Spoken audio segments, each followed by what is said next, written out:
जिस तरह आप कहते हैं रहमानुल्लाह गुरबाज 281 रन अब तक टॉप स्कोरर है इस टूर्नामेंट का, और उसके बाद तीसरे नंबर पर जो आ रहा है वो इब्राहिम जादरान है जिसने 229 रन बनाए। दूसरे नंबर पर ट्रेविस हेड है, 255 रन बनाकर उसकी टीम तो अब आउट हो गई। इस बैटिंग लाइनअप को देखते हुए, क्योंकि अगर आप बाकिया बैट्समैनों पर नजर डालें तो किसी ने कोई इतनी एक्स्ट्रा ऑर्डिनरी इनिंग्स नहीं खेली है जिस तरह की गुरबाज ने इनिंग्स खेली, क्या देखते हैं आप?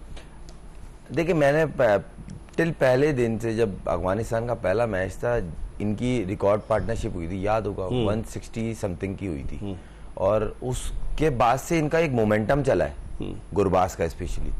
उसने अपने साथ वो पार्टनरशिप बिल्ड कर कर कर कर अच्छा होती ये थी कि 100 रन 80 रन 90 रन, एक दो मैच के अलावा इन्होंने पार्टनरशिप मिस किए। उसके अलावा थ्रू आउट टूर्नामेंट में इन्होंने दोनों ने 50 से ऊपर की पार्टनरशिप दी है। दूसरी बात ये कि मुझे ऐसा लगता है, हो सकता है गलत, कल के मैच में इनको चाहिए, देखें इनका मिडिल ऑर्डर तो कोई खास कर, देखें अजमतुल्लाह उमरज़ई क्या कर रहे हैं, कर नहीं रहा। देखें, आप उससे बेहतर है, एक डेंजरस प्लेयर है आपके पास मौजूद और वो फास्ट बॉलर्स को अच्छा खेलता है, जज़ई, आप उसको डाल सकते हैं। किसकी जगह?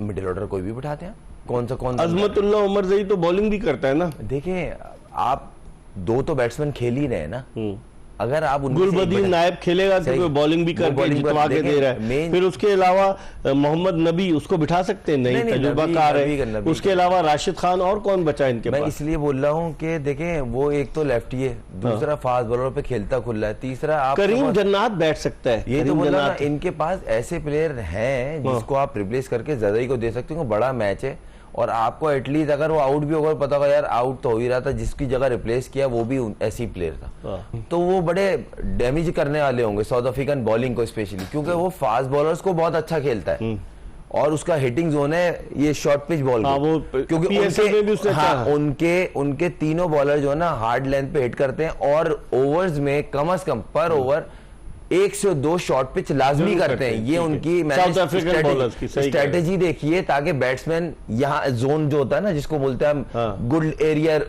गुडलैंड एरिया को ढूंढ रहा होता है, यहाँ पड़ेगी और मैंने सामने मारना है, तो वो बैकफुट के लिए जहन में रखे, तो वो प्लेयर एक उस बॉल को अच्छा खेलता है, कट भी अच्छा मारता है। पुल भी एक मिडिल ऑर्डर में एक चेंज हो सकता है, ये प्लेयर चेंज हो सकता है, वरना जो टीम होती है मुझे नहीं लगता कोई चेंज करेगा। अब अगर हम बॉलिंग की तरफ आए तो आप देखें कि सबसे ज्यादा विकेटें फजलुल हक फारूकी की 16 विकेटें इस टूर्नामेंट में, फिर उसकी राशिद खान की 14 विकेटें, नवीदुल हक की 13 विकेटें। तो अफगानिस्तान की बॉलिंग इन्हीं तीनों के गिर्द घूम रही है और थोड़ी छोटी लेंथ से वो बॉलिंग कर लेता है आपका गुलबदीन नायब। तो अफगानिस्तान की ये बॉलिंग आप समझते हैं क्विंटन डिकॉक एंड कंपनी को रिस्ट्रिक्ट करने में कामयाब हो सकती है? इनकी बॉलिंग को कामयाब बनाती है इनकी फील्डिंग। तो बेसिकली जो है ना, इनकी जो फील्डिंग है ना, वो इनको कामयाबी का सहरा देती है, क्योंकि इनकी बॉलिंग में अगर ये तीन रिसोर्सेज भी इसलिए बन गए क्योंकि देखें, एक मैच नवीद ने जिताया, 2 मैच में उन्होंने अच्छी परफॉर्म की, जिसे फारूकी हैं, उसके अलावा राशिद खान ने अभी एक मैच में 4 किए था, आउट या 3, उसके अलावा उन्होंने कोई पंजाब जो अभी बांग्लादेश के खिलाफ 4 आउट किए उन्होंने, यही तो बोल रहा हूँ ना। तो राशिद खान का जो 4 ओवर है ना, ये बड़े वाइटल है इस मैच में। इसमें मैं चाहता हूँ राशिद खान कुछ एक मैजिकल स्पेल नहीं बोलते कि 3 आउट कर दिए, 4 आउट और कितने 10-12 रन। अगर खुर्रम उनकी विकेट नहीं गिरती है फिर राशिद खान आता है तो शुरू में ही डिकॉक तो काम कर देगा ना। राशिद खान मिडिल ओवर्स में पावर प्ले के बाद बॉलिंग करता है, आपका क्या ख्याल है, पावर प्ले में करनी चाहिए उसे बॉलिंग? नहीं, देखें, मैंने जो इसके खिलाफ जो स्टैट्स देखे हैं, डिकॉक अगेंस्ट राशिद खान के आगे अक्सरियत में वो आउट हुआ है, वो फंसता है। तो अब वो किस चीज का, बैट्समैन की साइकी होती है, कहीं ना कहीं आप फंसते हो, एक जोन होता है, आप बोलते हो नहीं यार इससे मैं बच जाऊं, जहां आप ये सोचना शुरू करते हैं ना, फिर आप बैकफुट पे हो जाते हैं। तो ये एज तो है राशिद को, मगर अभी जिस तरह नए बॉल पे उनके दोनों बॉलर्स बॉल कर रहे हैं, तो वो चांस नहीं लेगा अननेसेसरी कि मैं आगे कुछ करूं, क्योंकि देखें नवीन की जिस तरह एयर में और ऑफ द पिच बॉल बाहर निकलती है, तो डिकॉक के लिए थोड़ा सा हो सकता है कि स्लिप लग जाए, कॉट बिहाइंड हो जाए, तो ये चीज है। अंदर जो गेंद आती है डिकॉक तो मारता है मिड विकेट की तरफ, उसका वीक जोन नहीं है ना, क्योंकि इनकमिंग छोटे, देखे मैंने आपको पहले बताया ये टेक्निकल चीज है कि जो छोटे टांग से खेलता प्लेयर है वो इन स्विंग जो अच्छा खेलता, वो आउट स्विंग बॉल पे जरा सा फंसता है। दूसरी बात ये, मुझे ऐसा लगता है कि इंग्लैंड थोड़ा सा पल्ला भारी है इंडिया के मुकाबले में। इंडिया तो फेवरेट है, अनबीटेबल है। नहीं, देखिए मैं वजह बता रहा हूँ। वजह यह है, इनके जो तीनों डेंजरस प्लेयर है ना, वो तीनों इन बॉलर्स की पिटाई लगा के आ रहे हैं आईपीएल में, और ठीक ठाक रन किए तीनों ने। जॉनी बेस्टो, जॉर्ज बटलर और तीसरा सॉल्ट, फिल सॉल्ट, सही है। और ये तीनों ही रन कर रहे हैं, और ये 3 पिलर हैं इंग्लैंड की बैटिंग के।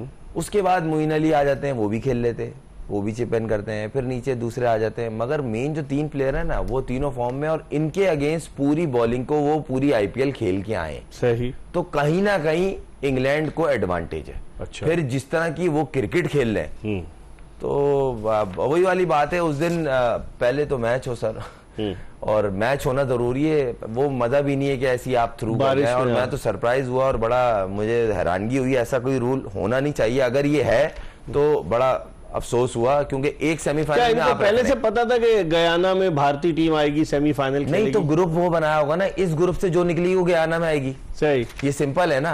और इसी ग्रुप का मैच जो है वो सेकंड होगा, ये सिंपल है ना। ये तो आपने बोल दिया वॉश आउट हुआ तो सीधा फाइनल में। तो ये भी बड़ा हैरानकुन है इस पर।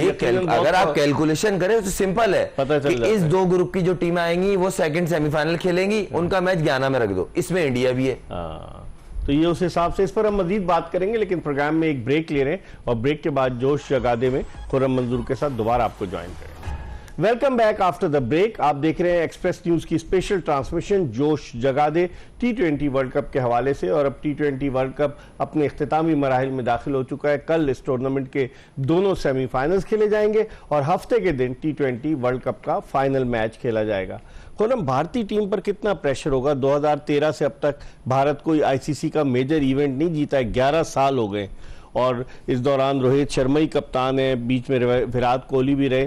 तो आप नहीं समझते कि ये टूर्नामेंट जीतना, जबकि इतनी ज़बरदस्त वो आईपीएल कराते हैं और बहुत ज़्यादा दुनिया भर के प्लेयर्स आते हैं, इस टूर्नामेंट को जीतना भारत के लिए कितना इंपॉर्टेंट होगा? नहीं, ऑब्वियस सी बात है, कोशिश तो इंडिया एंड यही है, और स्पेशली विराट कोहली और रोहित शर्मा की। क्योंकि देखें, सुनने में ही आता है, शोर तो कुछ भी नहीं होता, कि इस वर्ल्ड कप के बाद जो है वो इन रिटायर दोनों हो को, जाएंगे। क्योंकि इस वर्ल्ड कप से पहले भी विराट कोहली को जी फलाना स्ट्राइक रेट बिठा दो, नया लड़का पुराना लड़का, मतलब विराट कोहली पे अगर सवाल उठ रहा है तो दुनिया में किसी प्लेयर पे भी उठ सकता है, मेरा तो ये मानना है। फिर उसका तफाकन पहला इवेंट देख रहा हूँ कि अभी तक कोई 50 नहीं आया, ये मेरे लिए सरप्राइज है उस जैसे प्लेयर का। 66 रन उसने बनाए टोटल जी, और ये बड़े मैच का बड़ा प्लेयर होता है, और मैं तो उम्मीद करता हूँ रोहित शर्मा और विराट कोहली जिस तरह का लेवल है उनका, तो इंडिया के लिए ये 2 बड़े मैच हैं, और इन दोनों मैचों में इन 2 से किसी से हो ना हो, मुझे इन दोनों से तो बहुत उम्मीद है, और बॉलिंग में बुमराह से, क्योंकि ये है बड़े, इन पे डिपेंड करती है इंडिया, और ये परफॉर्मर भी है बड़े मैच के। तो जैसे रोहित शर्मा ने आखिरी मैच में 92 कमाल बैटिंग की, इकबाल भाई, उस बैटिंग की वजह से ना उनका जितना एक रुबाब था, जो प्रेशर था, वो तो खत्म हो गया। उसने पहली गेंद पे उसको छक्का दिया है, उसने एक्सपेक्ट ही नहीं किया था कि इस तरह गेट मारेगा। उसके बाद उसने बल्ला रोका ही नहीं है। सही। तो कहीं ना कहीं उसने फ्रंट से लीड किया,